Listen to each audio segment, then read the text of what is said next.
Merci Alors Nora. Marc, c'est soit vous vous asseyez, soit vous restez debout. Ici, chacun fait comme il veut. On va faire les deux. Eh bien, on va faire les deux. On va C'est faire les deux. parfait. Bonjour. Marc, comment je vous présente? Vous êtes senior partner chez EY. Vous m'appelez Marc. Alors, je vous appelle Marc. Mais alors, EY, pour ceux comme moi qui n'étaient pas au courant, c'est la nouvelle identité de Ernst & Young. Pardon, hein, Je pense qu'il y a des gens qui sont au courant. C'est vrai? Oui. Bon, ça tombe bien parce que moi, je ne l'étais pas. On m'a dit, mais EY, mais qu'est-ce que c'est? Marc, c'est vous qui avez accompagné la métropole sur ce diagnostic dont nous parlait Inde. Qu'est-ce que vous avez trouvé donc? Alors, d'abord, beaucoup d'enthousiasme à participer. Alors, on n'a pas interrogé les 500 personnes dans la salle. J'aurais adoré qu'on le fasse aujourd'hui, mais une vingtaine de partenaires. Il y aura un moment convivial à la fin, je pense qu'ils seront ravis. On va le faire, donc avec une équipe. J'ai évidemment rien fait tout seul, voire presque rien fait, mais une formidable équipe avec la métropole qui a travaillé, qui a aussi regardé des indicateurs très objectifs. On a essayé de faire un diagnostic assez lucide, constructif, mais en même temps direct sur le tour d'horizon, l'état des lieux, là où vous en êtes, pour fixer une feuille de route, pour savoir quel est le début de la route.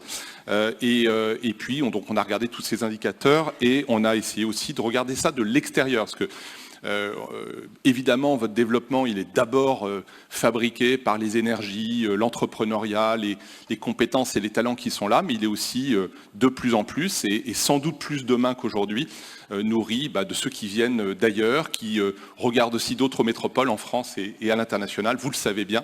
Et c'est donc dans ce contexte-là qu'il faut qu'on travaille. Et justement, alors, dans ce contexte que vous avez planté, il y a des enjeux en fait, qui traversent beaucoup de territoires.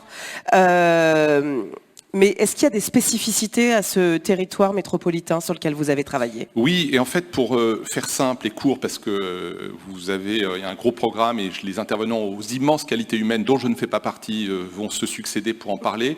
Moi, j'ai choisi de le faire en 4 traits que vous voyez s'afficher. Comme tout bon consultant, il y a des slides, mais il n'y en a que 4 ou 5, celui-ci et 4 autres, pour essayer de tracer un peu ce diagnostic non pas en ombre et lumière. Il y a des contrastes, comme vous l'avez dit, il y a des transformations profondes, il y a aussi un capital incroyable ici, donc c'est d'abord ça qu'on a ressenti, et en 4 défis qui sont ceux du court terme, un contexte d'abord, évidemment la population, les talents, les compétences au sein de nos entreprises, de vos entreprises, mais aussi la population générale. Et puis 2 défis qui sont un peu plus à moyen terme, sont très complexes également, qu'on va essayer de regarder avec quelques chiffres et quelques faits. Écoutez, commençons par le premier. Vous avez parlé de ce contexte économique. Ici, comment ça s'inscrit? Alors, le contexte économique d'une très grosse métropole, c'est d'abord celui de l'économie française. Donc, chacun d'entre vous, quand on vous a interrogé, nous avait dit dans quelle bataille vous étiez, dans quelle difficulté de marge, d'approvisionnement, et quelle année 2022 et quelle année 2023 vous avez traversé. Vous voyez avec ce chiffre que chacun connaît, qui est celui de la prévision de croissance pour 2024, qui reste encore faible, et honnêtement, je pense que 2025 non plus de très forte envolée de la croissance, l'inflation aussi à des niveaux exceptionnels. C'est d'abord ça que chacun a dit qu'il fallait prendre en compte. Pourquoi?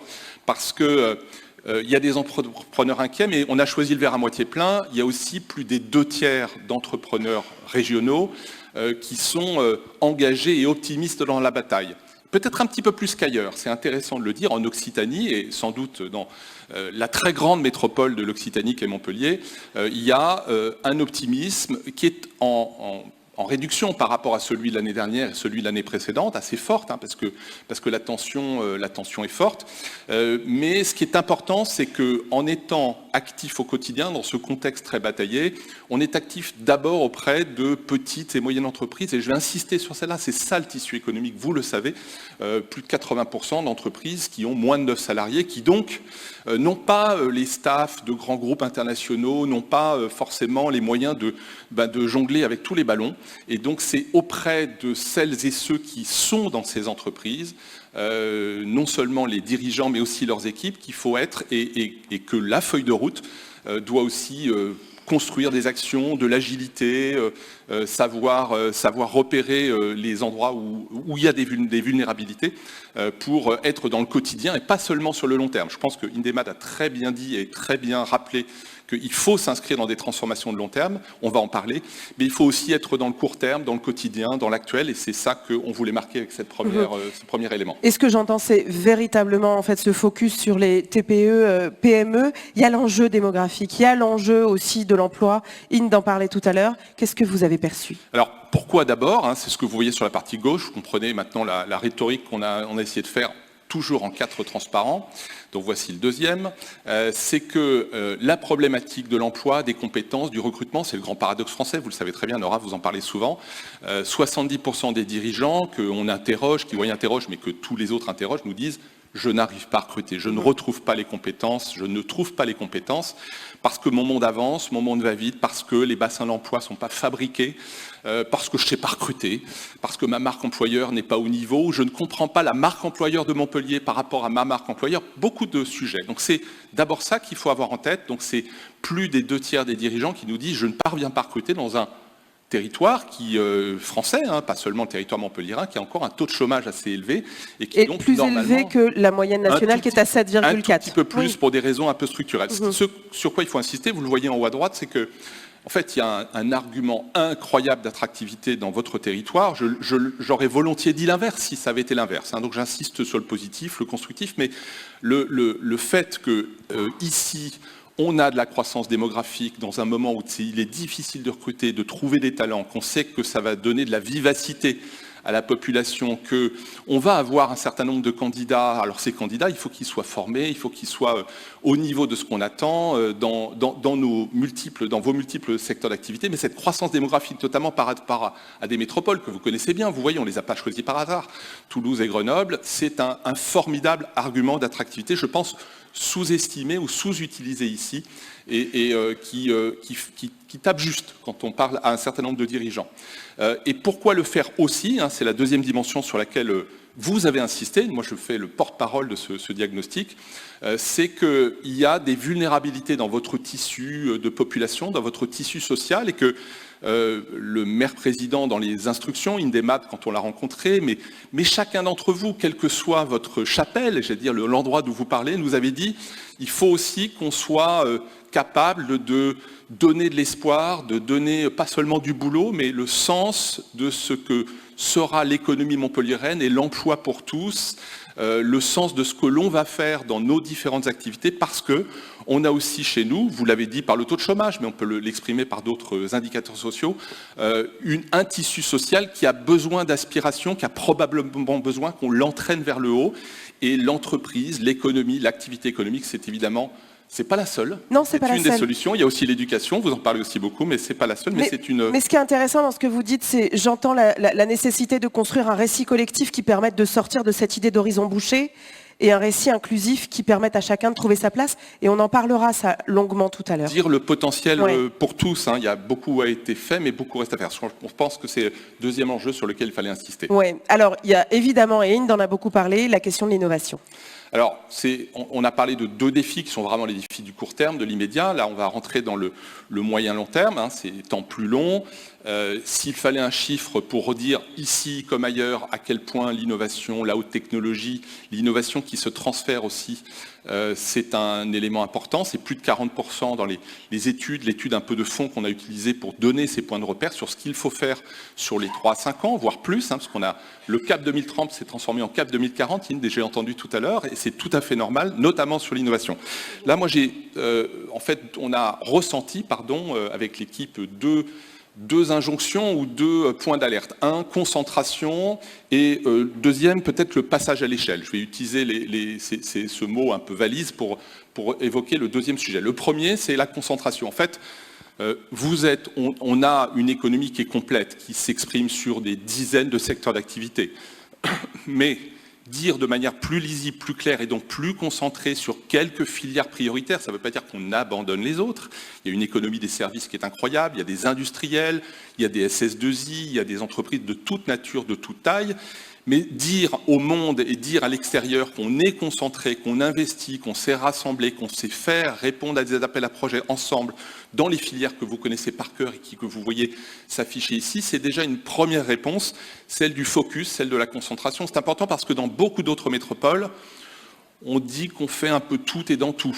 Et je pense qu'il faut savoir, à l'extérieur, justement, peut-être de manière plus resserrée selon les moments et selon les endroits où on parle, peut-être parler aussi de cette concentration. Mais cette bataille avec vos concurrents, sur l'innovation, on est vraiment dans un monde qui est à minima national, mais sans doute européen, parfois méditerranéen et mondial. Il faut être attentif, et c'est un des points d'alerte qu'on a eu dans beaucoup d'entretiens, sur le passage à l'échelle. En gros, on accompagne, et le BIC est réellement, ici et ailleurs, vu comme une réussite formidable.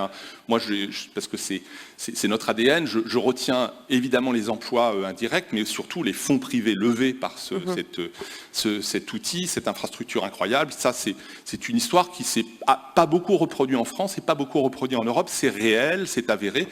Et vous aviez sans doute pas besoin de moi pour le savoir.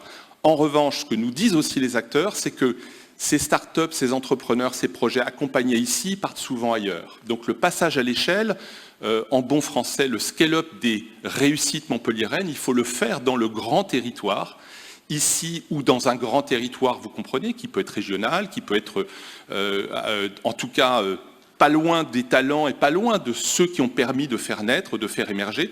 Et c'est essentiel pour tous les acteurs, ceux de l'enseignement supérieur et la recherche, ceux du monde financier, évidemment les acteurs publics, mais aussi les grandes entreprises qui ont besoin de ces acteurs pour régénérer. Disons-le, mais ça c'est aussi, pour rester sur ce point-là, c'est un mal français, c'est pas spécifiquement un mal montpelliérain, cette difficulté de passage à l'échelle.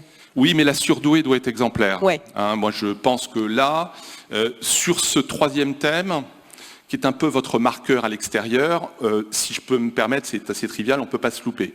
Et je pense qu'aujourd'hui, il n'y a pas de danger. Ouais. Encore une fois, je le dis, et au risque je n'ai pas été mise en alerte là-dessus, mais on aurait volontiers pu dire, on est dans le rouge sur tel et tel élément, là, la photo est bonne. L'important, ce n'est pas la photo, c'est le film, c'est-à-dire de projeter sur ce sujet-là et sur tous ces sujets. Quand on voit les ICC, qui est un secteur qui est en pleine explosion, mais qui vit des très grosses transformations, notamment, vous le savez, Nora, par la percussion de l'IA générative dans tous les métiers, de la conception, de la production, etc. Si je prends l'agri-agro, on a eu aussi un très gros bouleversement des modes de consommation, mais aussi de ce que sont les boîtes de grande consommation en France, qui sont assez bousculées dans leur certitude, et il y en a de très belles dans la région, et comment elles peuvent être aussi, je vais écouter avec impatience tous les intervenants d'après, mais l'un d'entre eux, tu te reconnaîtras Mathias, et ce territoire nourricier, est-ce qu'on va le retrouver, ce qui va permettre aussi de faire de l'innovation avec une population, avec un terroir et un territoire local. Justement, ça nous amène à la dernière dimension, cette dimension de transition climatique, écologique. La question des ressources, elle est absolument centrale. Ça aussi, ça fait partie des enjeux qu'il faut poser. Alors d'abord, pourquoi ? Pas seulement parce qu'il y a un impératif physique, réglementaire, social, éthique, probablement. Mais d'abord, c'est mon boulot de le dire comme ça, parce que dans toutes nos enquêtes et dans tous nos accompagnements d'entreprises petites, moyennes et grandes, on voit que, évidemment, la problématique de développement durable au sens très large de ESG, et il faut savoir sortir des mots valises pour être plus précis, on le sera sans doute dans les discussions que vous allez avoir tout à l'heure avec l'un ou l'autre, cette préoccupation, cette recherche de territoires qui vont accélérer, aider, faciliter la transformation vers des mobilités plus douces, l'atteinte de critères extra-financiers, faire de l'impact, mais pas seulement le dire, le faire vraiment, donc chercher des territoires qui sont engagés dans l'impact pour soi-même, en tant qu'entrepreneur, petits, moyens ou grands groupes, aller plus vite, se différencier, et puis aussi répondre aux injonctions réglementaires des actionnaires, des agences de notation, c'est super important. C'est le critère qui monte le plus, vous le voyez sur la partie gauche, il y a tellement de chiffres et tellement d'études brouillonnes, y compris les nôtres, que j'ai préféré dire new, parce que c'est le facteur qu'il ne faut absolument pas rater, là non plus, pas sur les années, mais sur les mois qui viennent.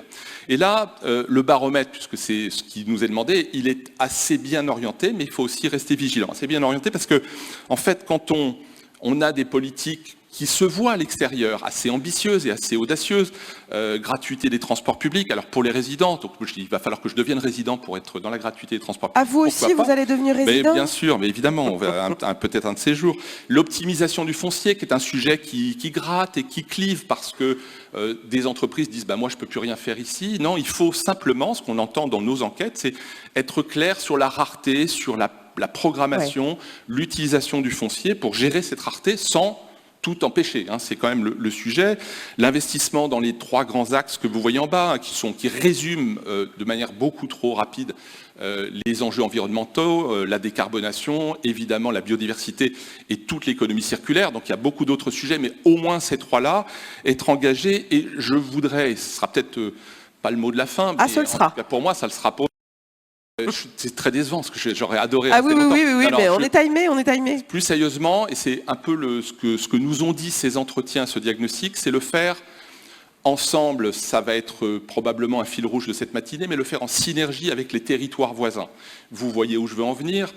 C'est vrai qu'il n'y a plus d'isolement montpelliérain de la ville-centre ou de l'agglomération vis-à-vis de ces territoires extérieurs. Le fait qu'une agence soit née pour faire le grand territoire et parler d'attractivité du territoire, je dirais que c'est enfin, il va falloir l'aider, et que inscrit dans la feuille de route ce que fera cette agence, ce que seront les efforts très simplement d'un aéroport, d'un port de Sète, du territoire nourricier, pour dire que gérer les réserves foncières, les supply chains, l'approvisionnement, etc., c'est l'affaire du grand territoire et pas simplement de la métropole. Donc c'est un message très fort qu'on a entendu dans tous nos entretiens. Ce que j'entends, c'est que du coup, il faut arrêter en fait de raisonner dans cette espèce de paradigme centre versus périphérie.